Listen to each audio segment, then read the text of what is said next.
আসসালামু আলাইকুম সবাই কেমন আছেন? ইনশাআল্লাহ আশা করি সবাই অনেক ভালো আছেন। আমরা অনেক ভালো আছি। আমাদের গ্রামে কিন্তু এখনও কুয়াশা পড়ে, কিন্তু মাস কিন্তু এপ্রিল মাস চলতেছে। আমি কখনো এপ্রিল মাসে কুয়াশা পড়তে দেখিনি। অবশ্য গ্রামে ওরকম যাওয়া হয় না, যারা গ্রামে থাকে তারা বলতে পারবে যে এই টাইমে হয় কিনা। তো হাঁটছি আমরা 3 বোন মিলে গ্রামের রাস্তায়। তো শেষ সকাল। তো দুপুরবেলা আমার আব্বু আমাদের পুকুরে নেমেছে। আমাদের পুকুরে পানি অনেক শুকিয়ে গেছে, তো সে চিন্তা ভাবনা করলো যে পুকুরে একটু মাটি কাটা যাক। অনেক লোকজন খোঁজার চেষ্টা করছে, কেউ রাজি হয় না, আর ওরকম কেউ ছিলও না। তো আমার আব্বুই নেমে গেল পুকুরে, সাথে আমার ছেলে গরমে অবস্থা খারাপ, সে গরম সহ্য করতে পারে না। আর গ্রামে যে রোদ, সে মাছ ধরতে পেরে খুব খুশি। মাছও ধরতেছে, আবার ওটা ভালো করে ধরতেও পারে না, ফেলে দিচ্ছে। আমার বাবা ওকে উঠিয়ে দিচ্ছে, তাও ধরতে পারে না।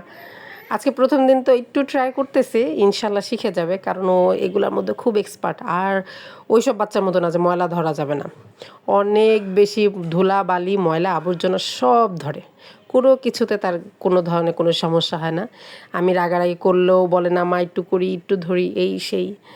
তো এই যে আমার বাবা জাল পাততেছে ছোট মাছ ধরার জন্যে, কারণ সে যেহেতু ঢাকা শহরে থাকে আর ছোটোবেলায় মাছ ধরেছে, অনেকটা হয়ে গেছে, আর বয়সও হয়ে গেছে ওরকম, তো পারে না। মোটামুটি যতটুকু পেরেছে আলহামদুলিল্লাহ, যেহেতু লোকজন পাওয়া যায়নি। তো অনেকক্ষণ করে মাছ টাছ ধরে এই যে মাছ মাত্র ধরা শুরু করেছে, এখনও ধরেনি, ধরা শুরু করেছে। সাথে আমার ছেলেও আছে।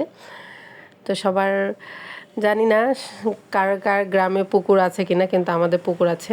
এই যে আমার মেয়ে, ও নেমে গেছে নানা ভাই আর ভাইয়ের সাথে মাছ ধরার জন্য।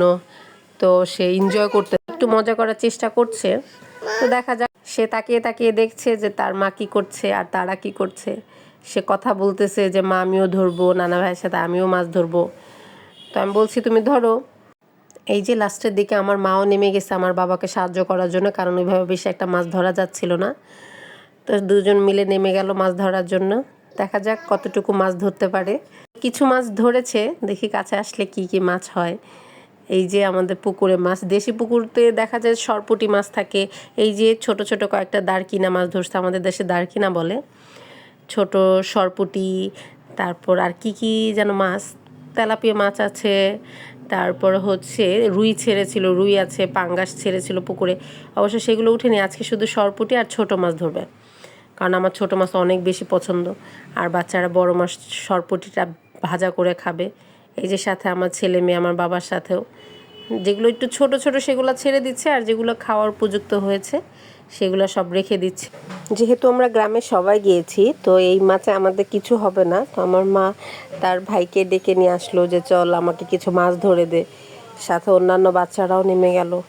আমার ছেলে মেয়ে তো আছেই, আর সাথে এখন যুক্ত হয়েছে আমার বোনের ছেলে। তো দেখা যাক, পরবর্তীতে এই মাছগুলো আবারও ধরা হয়েছে। তো এখন মোটামুটি অনেকগুলো হয়েছে। তো সবাই ভালো থাকবেন, আর আমার ভিডিও যদি ভালো লাগে আমাকে সাবস্ক্রাইব করবেন, লাইক শেয়ার করবেন।